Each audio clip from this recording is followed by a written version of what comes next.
ஹே கிருஷ்ண புருஷாதமயா, ஹே கிருஷ்ணா நீ புருஷாதமனாக்கும், பாலனாக்கும், சின்ன வாண்டு பயல். எப்பேற்பட்ட பெரிய பெரிய யோத்தாக்கள் எல்லாம் வந்திருக்கோம் யுத்தத்துக்கு, எங்க முன்னாடி நிற்க முடியுமா உனக்கு? சின்ன பயலே சொல்லி திட்டுறான் ஜராசந்தன். முன்னாடி அந்த சௌரியத்தை காட்டினதுக்கு அப்புறம் நீ உன்னையே ஸ்துதிச்சுக்கோ. சௌரியத்தை காட்டுறதுக்கு முன்னாடி ஏன் உன்னை பற்றியே நீ பெருசா பேசிக்கிறாய், அதனால நீ புத்திஹீனனாக்கும் சொல்லி கிருஷ்ணன் திட்டுறானாம் ஜராசந்தனை. சுத்தீவர நின்றுட்டு இருக்கா எல்லா ராஜாக்கன்மாரும், நடுவில் கிருஷ்ணனும் ராமனும் அவளோட சைன்யவும். இந்த சைன்யத்துக்கு மேலே ஃப்ரம் எல்லா டைரக்ஷன்லேருந்தும் அவள் அப்படியே ஷரங்களை வர்ஷிக்கிறா.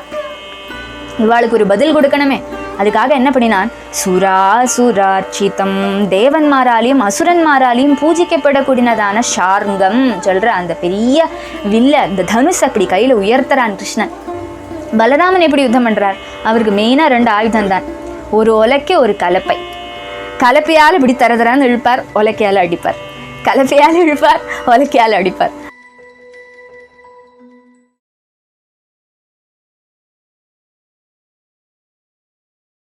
நமோ மகாவதன்யாய கிருஷ்ண பிரேம பிரதாயதே கிருஷ்ணாய கிருஷ்ண சைதன்ய நாம்னே கௌரத்விஷே நமஹ.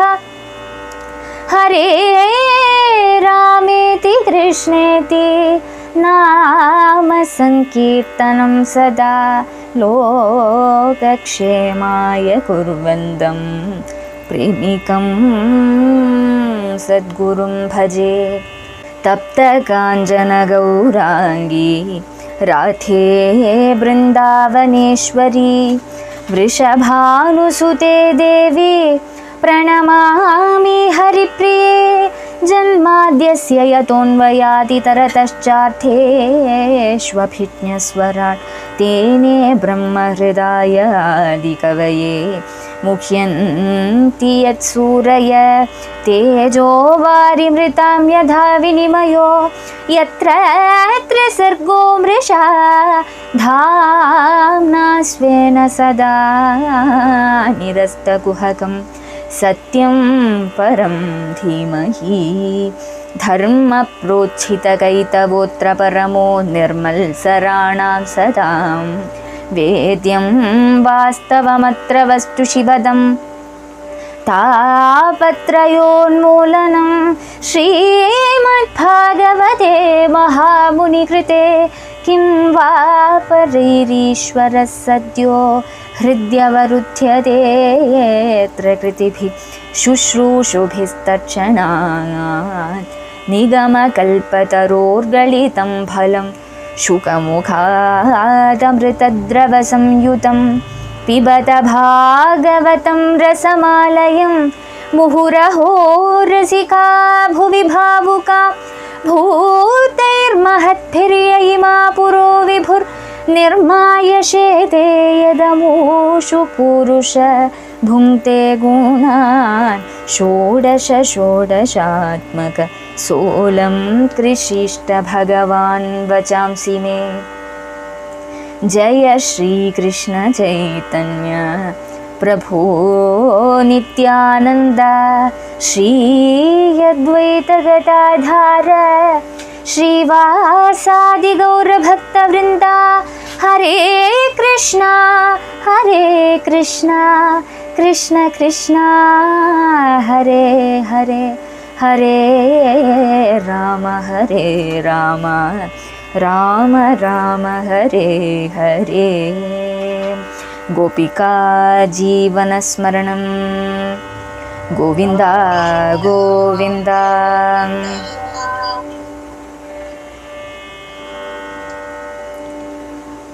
அப்போ நேற்றுக்கு பகவானோட ஆச்சரியமான வேறொரு லீலை ஆரம்பிச்சிருக்கோம், உத்தரார்த்தம் ஆரம்பிச்சிருக்கோம். இப்போ பாகவதத்தில் தசமஸ்கந்தத்தில் பகவானோட விருந்தாவன லீலைகள் முடிஞ்சாச்சு, மதுரா லீலைகளும் இப்போ முடிய போகிறது. பகவான் துவாரகா நிர்மாணம் பண்ணுறதுக்கு ஒரு சீனரியோ மாதிரி, அதுக்கு ஒரு சர்க்கம்ஸ்டன்சஸ் வரண்டாமா, அதுக்காக இப்படி ஒரு லீலை, அதாவது பகவான் பண்ணினதான ஒரு ஆச்சரியகரமான லீலையை பற்றி ஆரம்பிக்கிறது இந்த சாப்டர் 50ஆமத்தை 50வது சாப்டரில் ஆரம்பிக்கிறது. அதில் நேற்றுக்கு வந்து பகவானோட ராஜதானியான மதுராபுரிய ஜராசந்தன் 23 அக்ஷௌகிணி சேனைகளோட வந்து வளைஞ்சு விடுறான். மத்தியத்தில் மதுராபுரி பகவானோட பட்டணம், சுற்றி வர சேனைகள் ஆறு எந்தெந்த ராஜாக்கன்மார் பகவானை எதிர்க்கிறதுக்குன்னு அவள் சைன்யத்தை எடுத்துட்டு வந்திருக்கா சொல்லியெல்லாம் நேற்றுக்கு பார்த்தோம். ஒரு அக்ஷௌகிணின்றது எத்தனை ஜனங்கள், எத்தனை ஆணைகள், எத்தனை தேர்கள் முதலானவை எல்லாம் பார்த்தோம். அந்த டீட்டெயில்ஸ் எல்லாம் பார்த்தோம். அப்படி 23 அக்ஷௌகிணி சேனைகளையும் எடுத்துட்டு ஜராசந்தன் பகவான் கிட்டக்க யுத்தம் பண்ண வந்திருக்கான். அவள் பகவான் இதெல்லாம் பார்க்குற சமயத்தில் பகவானுக்கு பயம் கொஞ்சம் கூடி இல்லை. ஜெகதீஸ்வரன் காரண மனுஷனாக வந்திருக்கான், சாக்ஷாத் பகவான். இதெல்லாம் கண்டு பகவான் அஞ்சுவானா? சாதாரண ஏதோது ஒரு மனுஷன் பகவானோட பொசிஷனில் இருந்தால் கண்டு அரண்டுன்னு இருப்பான், சரணாகதி பண்ணி விடுவான். இத்தனையும் ராஜாக்கன்மார் ஒருமிச்சு தன்னை அட்டாக் பண்ண வந்ததுன்னா பயந்து நடுங்குவான். ஆனால் இது ஆறு பகவான். இப்போ பகவானுக்கு கொஞ்சம் கூடி பயமே இல்லை. அதுக்கு பதிலாக மனசில் எப்படி பிளான் போடுறான், எப்படி வதம் பண்ணலாம்னு சொல்லி. அப்படியே அந்த ஜராசந்தன் அவனை மட்டும் வதம் பண்ணாக்கி இந்த சேனையை மட்டும் வதம் பண்ணி பூபாரத்தை தீர்த்து விடலாம், அவதார உத்தேசத்தை பூர்த்தி பண்ணலாம் சொல்லி பகவான் நிச்சயிக்கிறான். ஜராசந்தனே டைமுக்கு இந்த சைனிகாலெல்லாம் கொண்டு வந்துப்பான்னு சொல்லியும் மனசில் நினச்சிக்கிறான் பகவான். அப்படியே நினச்சுட்டு சங்கல்பிச்சுண்டு இப்படி எழுந்திருக்கிற சமயத்தில் ஆகாசத்துலேருந்து 2 திவ்யமான ரதங்கள், 2 சூரியன் மாதிரி ஆகாசத்துலேருந்து வருது, வைகுண்டத்துலேருந்தே வருது. அதுக்குள்ள திவ்யமான ஆயுதங்களும் சாரதியும் திவ்யமான குதிரைகளும் எல்லாமே இருக்குது. தங்க ரதங்கள், ஒன்றில் கருட கொடி, ஒன்றில் தாள விருட்சத்தோடு கொடி, அப்படி 2 கொடிகளோட 2 ரதங்கள் இப்படி வந்து தாழ வந்து நிற்க, அதை பார்த்ததும் பகவான் பலராமனை கூப்பிடுறார். பலராமனான அண்ணா கிட்டக்க சொல்கிறார், பூமியோட பாரம் தீர்க்கறதுக்கு ஒரு அவசரம் வந்திருக்கு, நீங்கள் முதல்ல ரதத்தில் ஏறணும், நமக்கு வந்து இவாளெல்லாம் வதம் பண்ணலாம் சொல்லி உற்சாகத்தோட, முதல் யுத்தம் அல்லவா, அதனால உற்சாகத்தோட பகவான் இப்படி கிளம்புறான். அந்த பாகத்தில் நிறுத்தியிருக்கோம். 15வது ஸ்லோகத்திலேருந்து இன்றைக்கி ஆரம்பிக்கிறோம்.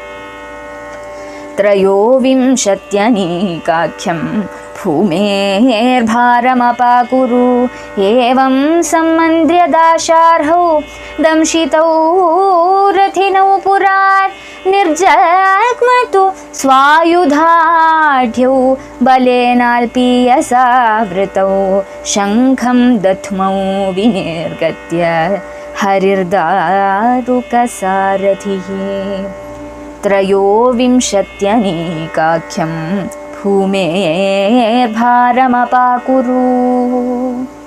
பகவான் வந்து பலராமனும் கிருஷ்ணன் இப்படி பார்க்குறா, சைன்யத்தை எல்லாம் நிரீட்சணம் பண்ணுறா, பார்க்குற சமயத்தில் கிருஷ்ணன் சொல்லறான், இந்த பாருங்கோ அண்ணா, 23 அக்ஷௌகிணிகளோட அத்தனையும் சைன்யத்தோட ஜராசந்தன் வந்திருக்கான், இத்தனையும் சேகரிச்சுண்டு வந்திருக்கான் பாருங்கோ, இத்தனையும் பூமிக்கு பாரமாக்கும் அண்ணா, இதெல்லாம் நீங்கள் நசிப்பிக்கணும் சொல்லி கண்ணன் வந்து அண்ணா கிட்டக்க சொல்கிறான். பகுமான பூர்வம் அண்ணா முன்னாடி போனதுக்கப்புறம் தம்பி போகலாம் சொல்லின்னு.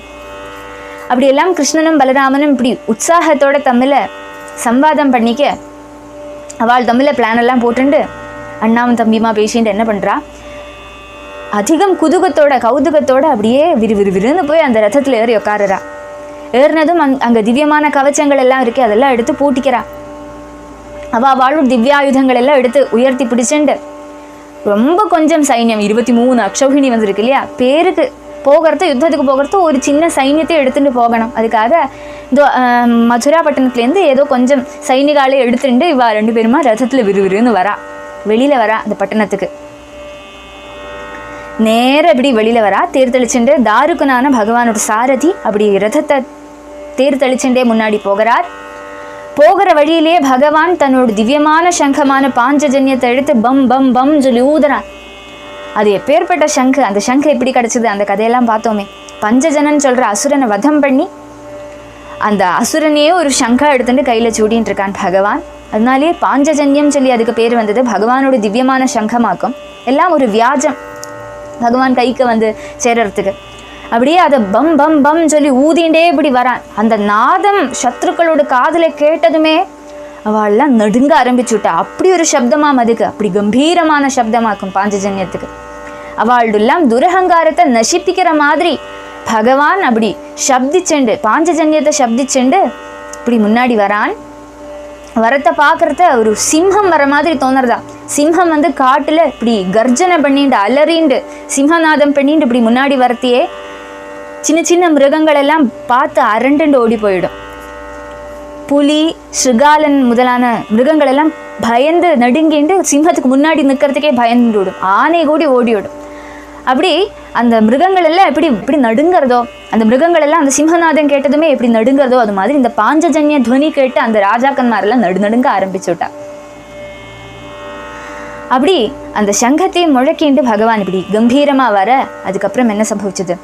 ததோ பூத் பரசைன்யானாம் ஹிருதி வித்ராசவே பதுஹு தாஹ மாகதோ வீக்ஷ்ய ஹே கிருஷ்ண புருஷாதம ந த்வயா யோதுமிச்சாமி பாலேனைகேன லஜ்ஜயா குப்தேன ஹி த்வயா மந்த ந யோத்ஸ்யே யாஹி பந்துஹன் ததோ பூத் பரசைன்யானாம் ஹிருதி வித்ராசவே பதுஹு ததஹ. அனந்தரம் என்ன சம்பவிச்சது? பகவான் இப்படி சங்கத்தையும் முழக்கிண்டு இப்படி நேர விருன்னு ரத்தம் வாயு வேகத்தில் இப்படி முன்னாடி வர பகவான் வந்ததுமே சத்ரு சைன்யத்தில் இருக்கிறவாள்லாம் ஹிருதயம் அப்படியே விரைக்க ஆரம்பிச்சு கொடுத்து. வித்ராசவே பதுஹு, பயத்தால அப்படியே நடுங்கிறது, கை காலெல்லாம் நடுங்கிறது. ஆயுதத்தை உயர்த்தி பிடிச்சுட்டு இருக்கா, ஆயுதத்தை இப்படி ஸ்டேர்னா பிடிக்கண்டாமா பிடிக்க முடியாது, கை இப்படி அழகிறது, இன்னும் டான்ஸ் பண்ற மாதிரி இருக்கு. அப்படி சத்ருக்கள் எல்லாம் நடுங்க அப்படி முன்னாடி வரான் பகவான். அதை பார்த்ததும் எல்லாரும் நடுங்கறா. ஜராசந்தனுக்கும் மனசுல பயம் வந்துடுத்து. ஆனா வெளிக்காட்டிக்க மாட்டானே, இவன் தானே எல்லாத்தையும் திரட்டின்னு வந்திருக்கான். இவனே நடுங்கி விட்டா இவனை கண்டு எல்லாருமே நடுங்க ஆரம்பிச்சு விடுவா, எல்லாரும் திரும்பி போயிடுவா. அதனால பயத்தை வெளியில காட்டக்கூடாது. அதனால மனசுல இப்படி தோணுறது, மனசுல பாக்குறது சாக்ஷாத் யம தர்மராஜாவே சங்கத்தை ஊதிண்டு வர மாதிரி இருக்கு. ஆனாலும் பயந்துக்காக கிருஷ்ணன் முன்னாடியே நிற்கிறான் ஜராசந்தன். கிருஷ்ணனை பார்த்ததும் சத்ரு அல்லவா, தன்னோட மருமகனை வதம் பண்ணினவன் அல்லவா, அதனால கோபம் ஜராசந்தனுக்கு. பார்த்ததுமே கிருஷ்ணனை திட்டுறான். என்ன திட்டுறான்? ஹே கிருஷ்ண புருஷாதமயா, ஹே கிருஷ்ணா நீ புருஷாதமனாக்கும், புருஷன்மாரிலே அதமனாக்கும், பாலனாக்கும், சின்ன வாண்டு பயல். எப்பேற்பட்ட பெரிய பெரிய யோத்தாக்கள் எல்லாம் வந்திருக்கோம் யுத்தத்துக்கு, எங்க முன்னாடி நிற்க முடியுமா உனக்கு, சின்ன பயலே சொல்லி திட்டுறான் ஜராசந்தன். இத்தனையும் சைன்யத்தை எடுத்துட்டு வந்திருக்கேன், நான் எவ்வளோ சைன்யத்தை கொண்டு வந்திருக்கேன், 23 அக்ஷௌஹிணியை கொண்டு வந்திருக்கேன். துச்சமான உன்னோட சைன்யம் என்னதான் பண்ணிவிட போறது, என்னோட பெரிய சைன்ய பலத்தை. உன் கூட யுத்தம் பண்ணுறது எனக்கு லஜ்ஜை, எனக்கு அவமானம். உன் கூட நான் யுத்தம் பண்ண மாட்டேன். ஹே புத்திஹீனா, பந்துக்களை எல்லாம் ஹிம்சிக்க கூடினவனே, இத்தனை காலம் நீ ஒளிஞ்சு இருந்துட்டு இருந்தாய், இனிமே நான் உன்னை விட மாட்டேன். உங்கூட நான் யுத்தம் பண்ண மாட்டேன், நான் உன்னை வதம் பண்ணினதுக்கு அப்புறம் தான் நீங்க போவேன்னெல்லாம் சொல்லி வெள்ளி விழிக்க ஆரம்பிக்கிறான் ஜராசந்தன். இது நிந்தை. ஆனா பாகவதம் என்ன பண்ணும், அந்த நிந்தையை ஸ்துதி ஆக்கிவிடும் இல்லையா. இதனோட ஸ்துதி பட்சம் சொல்லறேன். கிருஷ்ணா ஹே நாசரஹிதனான ஆனந்த மூர்த்தே சொல்லி அர்த்தம் அந்த பதத்துக்கு. ஹே புருஷாதம, புருஷன்மார், அதானது சாதாரண ஜனங்கள் ஏதொருவன் முன்னாடி போய் நிற்கிறதா அவள்லாம் அதமன்மார் ஆயிடுவா. அதனால புருஷன்மாரையெல்லாம் அதமனை ஆக்கக்கூடியவன் சொல்லி அர்த்தம் அந்த பதத்துக்கு. அப்படியும் அர்த்தம் பண்ணிக்கலாம். அது வியாக்கியானம் பண்றவாளை பொறுத்து இருக்கு அந்த பதத்தோட அர்த்தம்ன்றது என்னதுன்றது. அப்படியும் நமக்கு வியாக்கியானம் பண்ணலாம். பரமாத்ம ஸ்வரூபா புருஷோத்தமா சொல்லி அர்த்தம், புருஷாதமா சொல்றதுக்கு புருஷோத்தமா சொல்லியும் அர்த்தம் உண்டு. மந்தா சொல்லி வரதே அதை சேர்த்தி வாசிச்சா அமந்தன் ஆயிடும். எல்லாம் தெரிஞ்சுட்டு இருக்கிறவன், எல்லாருக்கும் மேல்பட்டதான புத்தியோடு கூடினவன் சொல்லி அர்த்தம். பந்துஹன் சொல்லி ஒரு பதம் வருதே, அதுக்கு அர்த்தம் நிந்தா பட்சத்துல கம்சனை வதிச்சவன் சொல்லி அர்த்தம். ஸ்துதி பட்சம் பார்க்கறதா இருந்தா பந்தத்தை உண்டாக்கிட்டு இருக்கக்கூடிய மாயை, அதனோட பாதையை இல்லாக்கி பண்ணக்கூடியவன், அதனால பந்துஹன். பக்த பந்து சொல்லி அர்த்தம். அதுக்கப்புறம் குப்தேன சொல்லி சொன்னானே, எங்களையெல்லாம் பார்த்துட்டு ஒளிஞ்சுட்டு இத்தனை காலம் இருந்துட்டு இருந்திய, விருந்தாவனத்துல எங்கேயோ போய் ஒளிஞ்சுட்டு இருந்தியே, இப்பதானே வெளியில வர நீ. அப்படி எங்களையெல்லாம் கண்டு பயந்து ஒளிஞ்சுட்டு இருந்தா உன் கூட நான் யுத்தம் பண்ண மாட்டேன்னு சொல்லித்தானே ஜராசந்தன் சொன்னேன். அதுக்கு என்ன அர்த்தம்னா, ஸ்துதி பட்சம் பார்க்கறத யாருக்குமே பார்க்க முடியாக்கி எல்லாரோடும் ஹிருதயத்துக்குள்ள ஒளிஞ்சுட்டு இருக்கிற அந்தரியாமியான உன் கூட யாருக்கு தான் யுத்தம் பண்ண முடியும் சொல்லி அர்த்தம். அப்படி உங்கூட எல்லாருக்குள்ளேயும் எல்லாமாவே இருக்கக்கூடிய ஒன்றை எப்படி கண்டுபிடிச்சு உங்களோட யுத்தம் பண்ண முடியும்? அதுக்கு எனக்கு சக்தி உண்டா? எனக்குள்ளேயும் நீ உட்காந்துட்டுருக்கே, அதுதான் அர்த்தம். அப்படி ஜராசந்தன் ஹாஸ்யமா இழிப்பிமா பகவானை திட்டினாலும் அது ஸ்துதியா ஆயுடுறது. அது பாகவதத்தோட ஒரு பிரத்யேகதை. பகவானை என்னதான் சொன்னாலும் அது ஸ்துதியா ஆயுடும். பகவான் கிட்டக்க மட்டும்தான் இந்த ஒரு நிந்தா ஸ்துதி நடக்கும், வேற யாருக்கிட்டையும் நடந்து விடாது. அப்படி அழகான ஒரு நிந்தா ஸ்துதி. அப்படி ஜராசந்தன், ஆனால் இது வந்துட்டு நிந்தாபக்ஷம் தான். நம்ம கதையோட ஃப்ளோவில் போகிறது நிந்தாபக்ஷம் தான் எடுத்துக்கணும். பக்தாளோட ஹிருதயத்தை நோவிக்காக்கி இருக்கிறதுக்கு வேண்டித்தான் ஸ்துதிபக்ஷம் சொல்கிறோம். அதுக்கப்புறம் என்ன சம்பவிக்கிறது? ஜராசந்தன் பேசுகிறான். அதுக்கப்புறம் ராமனை பார்க்குறான் ஜராசந்தன். എന്നിട്ട് என்ன சொல்கிறான்? தவ ராம யதி ஸ்ரத்தா யுத்யஸ்வ தைரியமுத்வஹ ஹித்வா வாமச்சரை சின்னம் தேஹம் ஸ்வர்யாஹி மாம் ஜஹி. तव राम यदि श्रद्धा युध्यस्व धैर्यमुद्वह. राम, हे राम, तव श्रद्धा यदि युध्यस्व தைரியம் உத்வஹ. அப்போ என்ன சொல்கிறான் ஜராசந்தன்? ஹே ராமா, நீ பலிஷ்டன்தான், உங்களோட யுத்தம் பண்ணுறதுல எனக்கு பிரச்சனை ஒன்றும் இல்லை. அதனால உங்கள்கிட்ட தான் நான் யுத்தம் பண்ண போகிறேன். யுத்தம் பண்ணுறதுக்கு உனக்கு தாற்பயம் உண்டுன்னா, என்னை மோதுறதுக்கு உனக்கு தைரியம் உண்டுன்னா, நான் யுத்தம் ஆரம்பிச்சதுக்கு அப்புறம் என்னை கண்டு பயந்துட்டு ஓடாதே சொல்லி ஜராசந்தன் சொல்கிறேன். தைரியத்தை அவலம்பிச்சுட்டு என் முன்னாடியே நின்று அவசானம் வரையும் என் கூட யுத்தம் பண்ணணும். என்னோட ஷர வருஷம் பண்ண போகிறேன். அந்த ஷரம் எல்லாம் உன்னோட தேகத்தில் பதிச்சு ஒன்றில் நீ வீர சொர்க்கம் போகணும், அல்லைன்னா உன்னோட ஆயுதத்தால் என்ன ஹனிச்சு நான் போகணும், என்ன ஜெயிக்கணும். நீ உனக்கு சாமர்த்தியம் உண்டுன்னா என்னை வதம் பண்ணு, அல்லைன்னா என்னோட ஷர வருஷத்தால் நீ வீரஸ்வர்க்கத்தை பிராபிச்சுக்கோ சொல்லி ராமன் கிட்டக வெள்ளி கூப்பிடுறான், வெள்ளி விழிக்கிறான் ஜராசந்தன். இதுக்கும் ஸ்துதிபக்ஷம் உண்டு. ஹே ராமா, ரமணீயமான தேகம் தரிச்சவனே, திவ்ய புருஷா, தர்ஷன மாத்திரத்தால விஷயாசைகளை நசிப்பிச்சு ஆனந்தத்தை தரக்கூடிய மனோகர ஸ்வரூபா சொல்லி அர்த்தம் அந்த ஒரு பதத்துக்கு. யதி ஸ்ரத்தா சொல்லி வர்றது இல்லையா, பாப்பியான என்னோட பாப்பங்களை தீர்க்கறதுக்கு காருண்யம் நிமித்தம் உனக்கு என் மேல ஒரு ஸ்ரத்தை உண்டாச்சுன்னா என் கூட யுத்தம் பண்ணு, என்ன வதம் பண்ணி எனக்கும் நல்ல கதிதா சொல்லி அர்த்தம் அதுக்கு.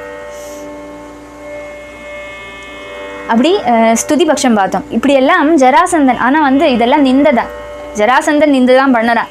அப்போ இதெல்லாம் கேட்டு பகவான் என்ன சொல்லறான்? அடுத்த ஸ்லோகம். ஸ்ரீ பகவானுவாச்ச ந வை சூரா விகத்தந்தே தர்ஷயந்தேவ பௌருஷம் ந கிருண்ணீமோ வச்சோ ராஜன் ஆதுரஸ்ய முமூர்ஷதः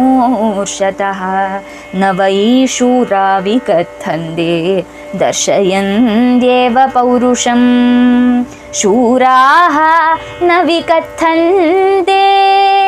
கிருஷ்ணன் சொல்லுறான். இதெல்லாம் கேட்டுட்டு, ஹே புத்தி சூன்யா, ஹே ஜராசந்தா, சூரன்மாரான புருஷால் தங்களை தானே புகழ்ந்துக்க மாட்டா.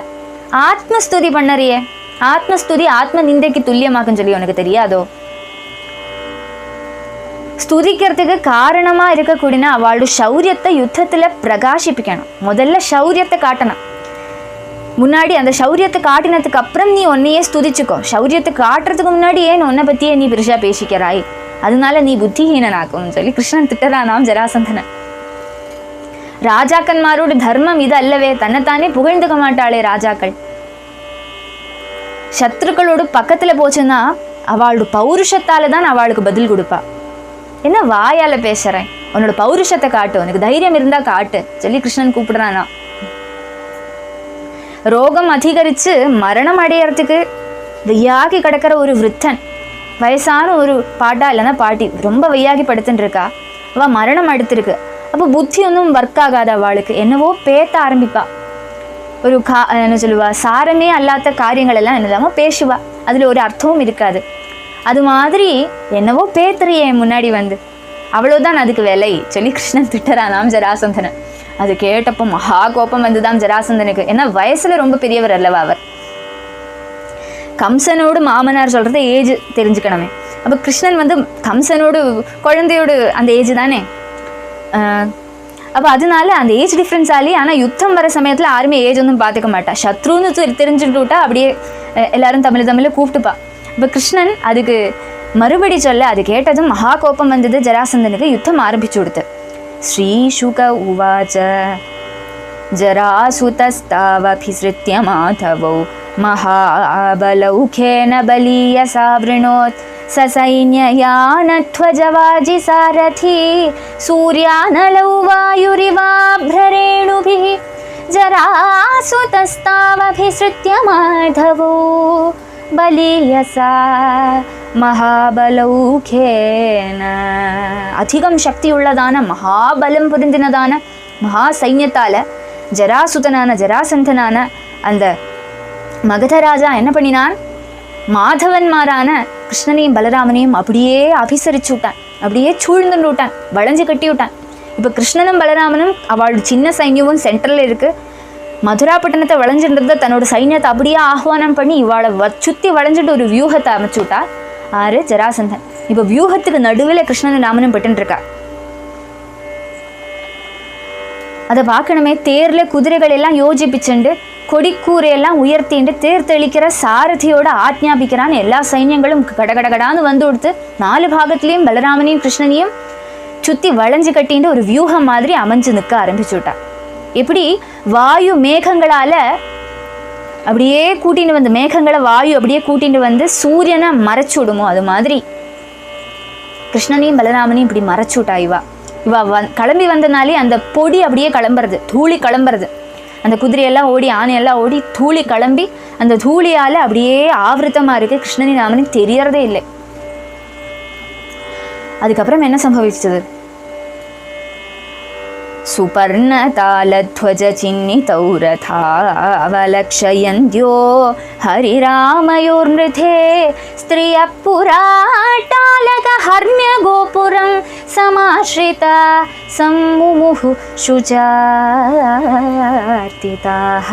சுபர்ணதாலத்வஜ சின்னிதௌ ரதாவலக்ஷயந்த்யோ ஹரிராமயோர்மிருதே ஹே சுபர்ணதாலத்வஜ சின்னிதௌ. கருடனும் பனையும், கருட கொடி பறக்கிறது, அது கிருஷ்ணனோட ரதம். ஒரு பனையோடு சின்ன முடியாதான கொடி இருக்குது, அது பலராமனோடு தாளக்கொடி. அப்படி 2 கொடிகள். அந்த கொடிகள் தூரத்துலேருந்து பார்க்குறது, ஓ அதான் கிருஷ்ணனோட ரதம் சொல்லி தெரியும். அப்போ மதுராப்பட்டினத்தில் வாசிகளுக்கு எல்லாம் பிராணன் அல்லவா கிருஷ்ணன். அவளோட பிராணன் கிருஷ்ணனில் வசிச்சுட்டு இருக்கேன். அதனால ஸ்திரீ ஜனங்கள் எல்லாம் அவளுக்கெல்லாம் திக்கு திக்குன்னு ஆயிடுத்து. கிருஷ்ணனும் பலராமனும் யுத்தத்துக்கு போயிருக்கா சொல்லி தெரிஞ்ச உடனே அதனாலே மனசு கேட்காம பெரிய பெரிய கோபுரங்கள் உண்டே மதுராப்பட்டினத்தில். அந்த கோபுரத்து உச்சியில் இருந்ததுன்னா என்ன யுத்தம் நடக்கிறது, ஆறு கூட யுத்தம் பண்ணறா, அதெல்லாம் தெரியும். அதனால ஸ்திரீ ஜனங்கள் எல்லாருமே அந்த கோபுரத்துக்கு மேலே ஏறி நின்றுண்டு பலராமனும் கிருஷ்ணனும் எப்படி யுத்தம் பண்ணறா சொல்லி பார்க்குறா. முன்பாகத்தில் வந்து நிற்கிறா. எல்லாம் ஜனங்களோட கூட்டமாக எல்லாரும் பார்க்குறா பகவான் எப்படி யுத்தம் பண்ணறான்னு சொல்லி. சௌதங்களோடும் துர்கங்களோடும் மேலே ஏறி எல்லாரும் உட்காந்துட்டு இருக்கா. அப்படியே பார்க்குற சமயத்தில் கிருஷ்ணனோட ரதமே தெரியறது இல்லை. ஃபுல்லாகவே பூழி அப்படியே மூடிண்டு விட்டுறது. எல்லா சைன்யத்துக்கும் மத்தியத்தில் கிருஷ்ணன் பட்டுண்டு விட்டான்னு சொல்லி தெரிஞ்ச உடனே நிறைய ஸ்திரீகளுக்கெல்லாம் அப்படியே தலை அப்படியே சுற்றி செலவாழலாம் தாழ விழறா மோகாலசியப்பட்டு. அப்படி அவளுக்கு பகவான் மேலே பிரேமை. கிருஷ்ணனுக்கு என்ன ஆகுமோ கிருஷ்ணனுக்கு என்ன ஆகுமோ சொல்லி எல்லாருமே பயந்துக்கிறா. அப்போ என்ன சம்பவிக்கிறது? ஹரிப்புராணீகபயோ முச்சாமுஹு शिलीमुखात्युल्बणवर्षपीडितं स्वसैन्यमालोक्य सुरासुरार्चितं व्यस्फूर्जयच्छार्ङ्गशरासनोत्तमं हरिपराणीकपयो मुचामुहुः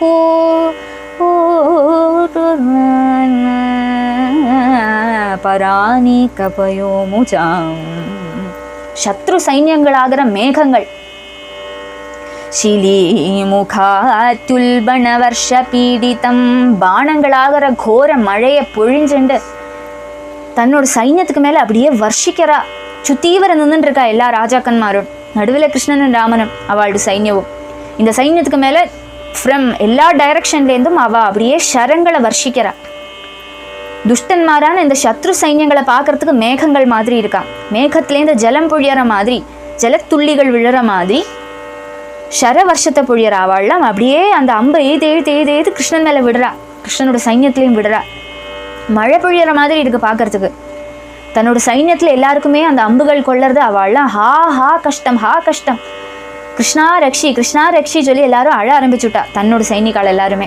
அதை பகவான் பார்க்குறான். பார்த்த உடனே கிருஷ்ணன் என்ன பண்ணுறான், ஹரிஹி சுராசுரார்ச்சிதம் ஷார்ங்கஷராசனோத்தமம். அந்த பகவான் ஸ்ரீஹரி, ஹரினே போட்டிருக்கா. ஹரின்னா எல்லா துக்கத்தையும் மாற்றக்கூடியவன். அப்பேற்பட்ட அந்த பகவான் என்ன பண்ணினான், இதை பார்த்ததும் இவாளுக்கு ஒரு பதில் கொடுக்கணுமே, அதுக்காக என்ன பண்ணினான், சுராசுரார்ச்சிதம், தேவன்மாராலையும் அசுரன்மாராலையும் பூஜிக்கப்படக்கூடியதான ஷார்ங்கம் சொல்ற அந்த பெரிய வில்ல, அந்த தனுஷ் அப்படி கையில உயர்த்தறான் கிருஷ்ணன். ஷார்ங்கஷராசனோத்தமம் முஹு வியஸ்பூர்ஜயதே. அதை என்ன பண்றான், அந்த தனுஷ் எடுத்து கையில இப்படி கம்பீரமா வச்சுக்கிறான். എന്നിട്ട് அந்த ஞான் கயரில் இப்படி சங்காரம் பண்ணுறான். அதை இப்படி கையால் இப்படி ஆக்குறான். அந்த சங்காரம், அந்த சப்தத்தாலேயே வர அந்த பானங்கள் எல்லாம் அப்படியே தட்டி விழுறது. அதனோட அந்த என்ன சொல்லுவாள், அந்த சப்தத்தால் அது வெளியில் மாறி போயிடுறது, அது விழறது இல்லை. அப்படி ஒரு சப்தமாம் உலகத்தையே நடுங்க வைக்கக்கூடியதான ஷார்ங்கம் சொல்கிற தனுசில் அப்படி சங்காரம் பண்ணுறான் பகவான். எல்லாருமே நடுங்கி போகிறா. கிருண்ணன் நிஷங்காதத சந்ததச்சரான் விக்ருஷ்ய முஞ்சச்சித பாணபூகான் நிக்னன் ரதான் குஞ்சரவாஜிபத்தின் நிரந்தரம் யத்வதலாத சக்ரம் கிருண்ணன் நிஷங்காதத சந்ததச்சராயான் நிஷங்காத் ஷரான் கிருண்ணன். என்ன பண்ணறான், தன்னோட பின்னாடி ஆவநாழியை கட்டி வச்சுருக்கான் கண்ணன். அந்த ஆவநாழியிலேருந்து பானங்கள் வந்துட்டே இருக்கும், அக்ஷயமாக வந்துட்டே இருக்கும். அதுலேருந்து எடுக்கிறதும் அதில் பொருத்துறதும் விடுறதும் எல்லாம் ஜஸ்ட் செகண்ட்ஸ், ஒரு மைக்ரோ செகண்டில் அது நடக்கிறதான். அப்படி அவ்வளோ ஃபாஸ்ட்டாக அந்த ஷரங்களை எடுத்து வர்ஷிக்கிறானா. புங்கானுபுங்கமாக ஷரங்கள் அப்படியே சத்ரு சமூகத்துக்கு மேலே விழறது. அதி மூர்ச்சையுடையதான அந்த பானங்களை எடுத்து வர்ஷிக்கிறான் பகவான். அப்படியே வர்ஷிச்சுட்டு இருக்க அப்படியே சொல்றான் கிருஷ்ணன். அப்படியே எல்லா டைரக்ஷனுக்கும் அதை விட்டு என்ன சம்பவிக்கிறது, எதிர் கட்சியில் இருக்கிற ஆனை, தேர், குதிரை, காலாள் படைகள் எல்லாமே அந்த பகவானோட ஷரங்கள் அப்படியே பதிச்சு எல்லாம் ரொம்ப கஷ்டப்பட்டு எல்லாரும் அப்படியே பதிச்சு விழறா. சர்வத்திர அந்த ஷரமே நிறைஞ்சிருந்தது.